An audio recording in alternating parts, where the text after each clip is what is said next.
I just did that whole thing without having this little camera on. All right, this should be fun.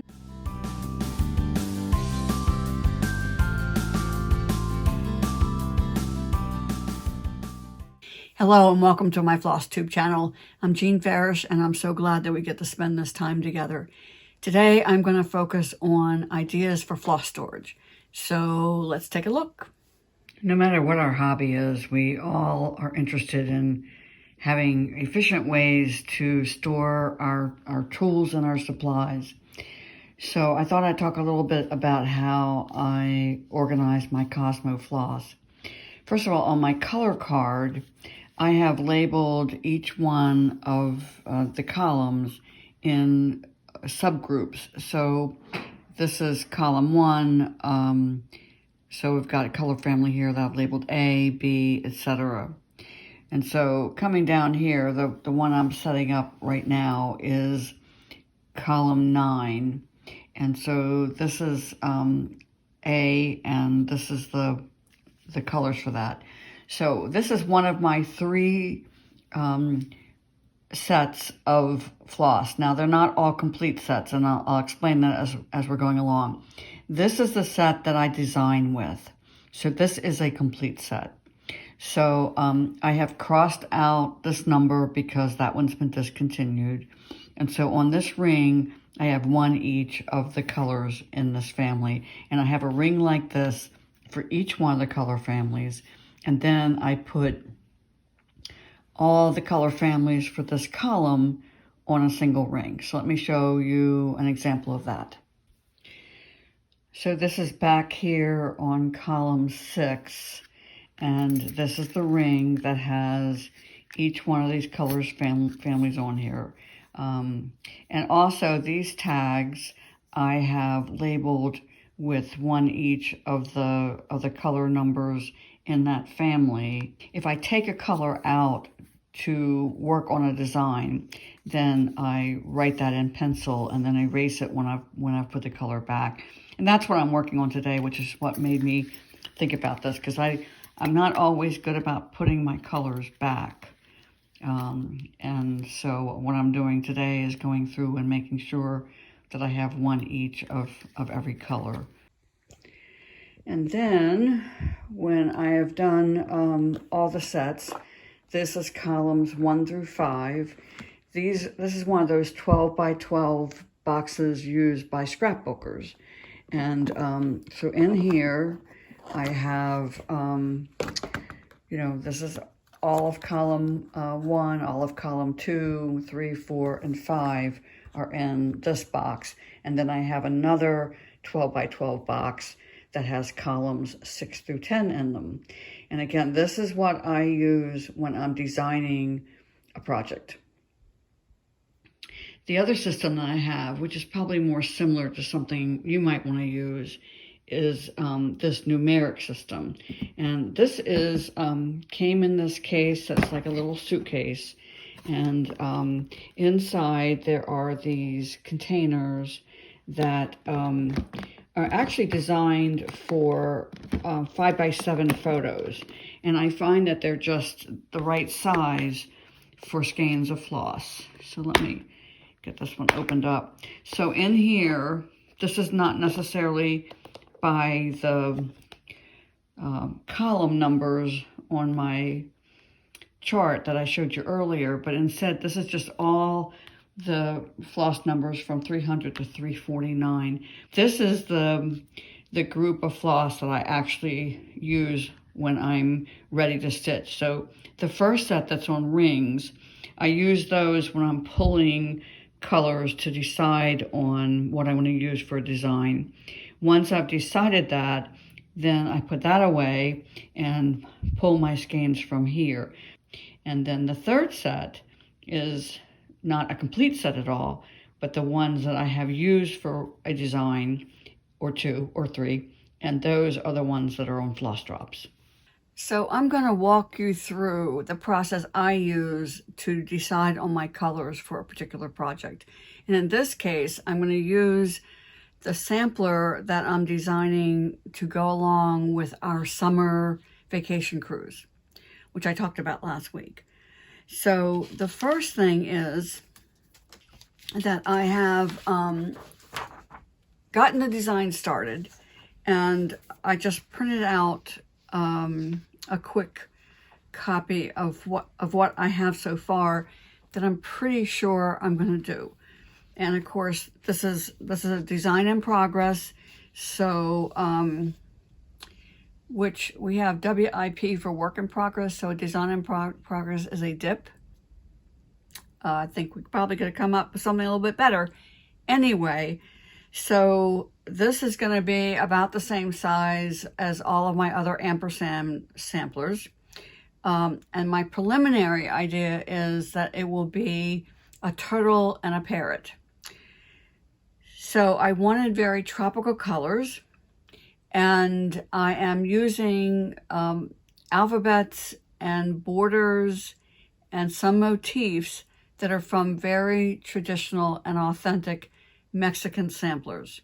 So I'm not necessarily matching the actual reproduction sampler colors, but I'm taking some of those ideas and kind of doing an overlay of more tropical colors to go with it. So I'm pleased with it so far, but we'll see whether or not everybody else is happy with it.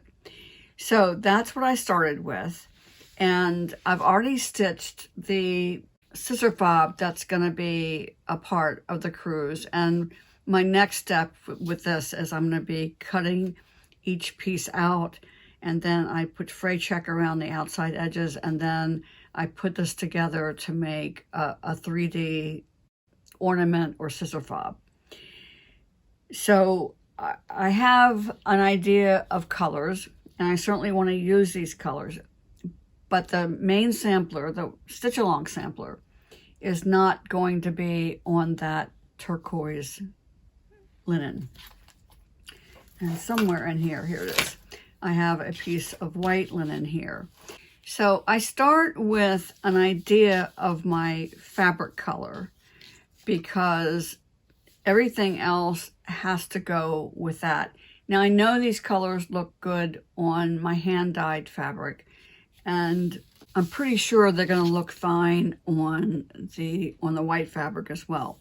Now this is pretty much a white, but I might end up going with a softer color, but we'll see. Of course, a lot of it depends on what my wholesaler has in stock.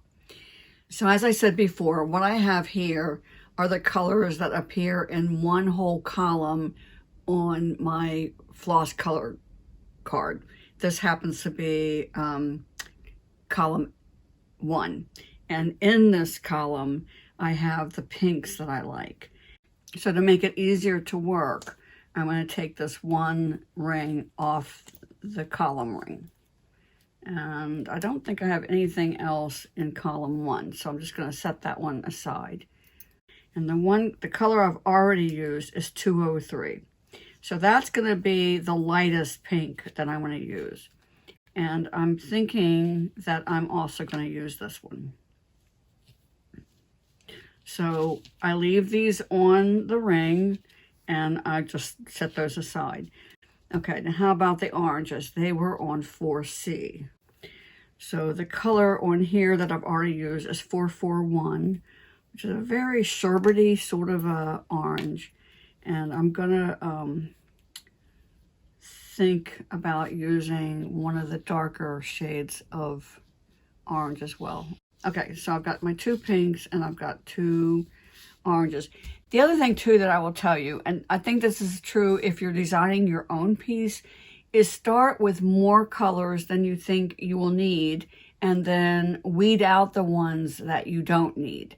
That is far, far easier than starting to design or stitch something and then realize that you need a color in between, say, this shade of pink and this shade of pink, and you discover there isn't one. So if you're designing something that's going to have a very gradual shading, pick a color family that has the range in it that you will need, and that will just save you a lot of headache. Okay, so how about the yellows? So the color I already chose is 143. And as I was stitching with it, I wondered if it was too pale. I might have to be ripping that one out. I'm really thinking I maybe should have gone to this yellow instead.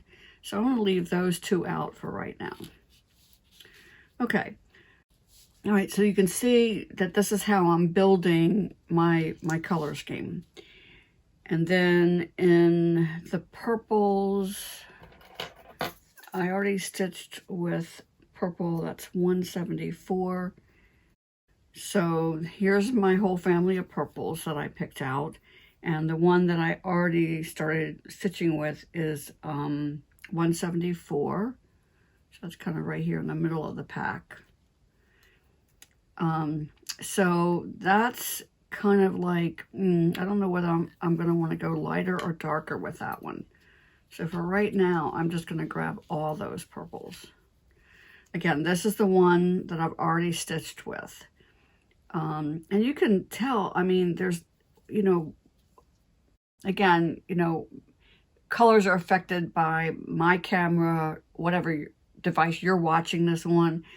But 174 to 175, it's really hard to pick up a difference. So if I was trying to shade a flower, for example, I might need colors that are that gradual in stepping from one to another. But for this piece, I doubt that I'll be doing that. So I'm going to eliminate that one. And now I have 3 purples. We're back to, I've got the 2 pinks that are leaning toward the coral. I've got 2 very sherbety type oranges.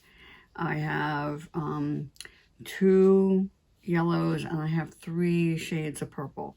So let's take a look at the turquoise now. And they were on ring 7, which is right here. And it's on 7C. Oops. Now, so far, I've actually pulled out 3 turquoises that I liked. What is a plural of turquoise? Is it turquoises? Okay, so 196, 7, and 8. So it's these 3 that I've picked out so far. All right, and let's see, what else do I need? Oh, I need a green. And with these really bright colors, I wanted something that's gonna bring them down just a little bit, so I picked an olive green, which might seem like a strange choice. And so far, all I've stitched with is 631, which is this one. And I might want to go darker, so I'm gonna pull these out, set them down on this end. And there's a reason for doing that. Greens make reds, or pinks in this case, pop more, and conversely, the pinks will make the greens pop more. So that's why I set them down there. All right, so what else do I need? I also had a really punched up, almost electric blue in the design that I did for the scissor fob. And by the way, all I have here is I just went right through the middle of the skein. I moved the paper collars up just to kind of hold them in place. And then I moved, and I tried to, most of them, move the lower one up as well, so I can see the color sort of unobstructed, the color. And this is the one that I've already stitched with so far. So I've got that one. Now I also pulled out the corals. I'm not sure I'm going to need them. So I'm going to hold off on that and do a little bit more of the designing. I think once I do the parrot and the turtle, then at that point, I'll have my color scheme pretty much done. And let me move my camera so you can see that I still have them attached to my rings, and I just kind of pulled them forward like this. So very often, this is what you will see me posting on Facebook or Instagram or whatever, is this preliminary stage of saying, okay, I think these are the colors that I want.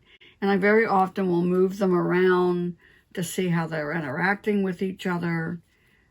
As soon as I move that orange away from the pink, it looks more orange. And that's not a trick of the eye. That color impacts the other colors that are around that. And that's one of the things I think we tend to forget. We want to pick out colors in isolation, and you really can't, because if you're picking out the color of a couch, it's going to be affected by the color of the walls that are in that room. And the colors of the walls in that room are going to be affected by the sunlight that's coming into that room. It's not, again, a trick of the eye to walk into a room and think the walls are painted different colors. If there's more sunlight on one wall than another, that wall is going to look like it's a different color. So all of these things in the world of color all have an effect on each other, which I find fascinating and not tedious at all. It's part of what I enjoy the most of what I do, is when I get to, as I call it, when I can play with color. And so at this point, this is kind of the bare bones of my color scheme for that summer stitch along sampler. Now this is a sampler that will be given to everybody that's on our group on the cruise. Not everybody that's on the cruise ship, but everybody who's on that cruise that's in our group. And yeah, so if you're still thinking about coming with us, do start thinking hard, because as of May 1st, we're going to have to cut off and just close it down, because that's the deadline that the cruise line gave us. So, yeah, the turtle and the parrot, it's coming your way. Okay, so once I have pulled out my colors for a project and decided what I'm going to use to stitch the model, I then put each one of those colors on thread drops, which I have demonstrated before on an earlier floss tube. And I'll put the link to that in the episode description. So I'm stitching along using my floss drops or thread drops, whichever you want to call them, and I really enjoyed that system. Then when I'm all finished with that project, then I take them off that project ring and I put them on another ring. So this one's kind of skimpy. There's only 3 on here. These are the 500s that I am currently not using. And here are the 600s that I'm currently not using. There's a lot more of those. And the 700s. So I do this for each one of the sections. So there's a ring with 100s on it, 200s, etc. And then what I do is I have this kind of a thing. Now, I found this at either Target or Walmart. I can't remember which one. Advertised as probably a belt organizer. Could have been a tie organizer. And these prongs, as they're sticking out, are staggered, so they're not right on top of each other. And what I do is in my closet, then I have one of these sections on each one of the prongs. Sometimes there might be 2 on a prong. It doesn't really matter. But this way, in a very, very small area in my closet, I have my entire set of Cosmo colors that are currently on thread drops that are not being used. Now, of course, the ones that are in use are on a project ring, usually with some sort of a fob or something with it. And then I put that in a project bag with that particular design. So this is a system that works for me. Oh, I did want to show you one other thing. This is another, noisy. This is another organizer that I bought, again, at either Walmart or Target. This was probably a scarf organizer, and it actually came with more of these super big rings, but they were sort of bent.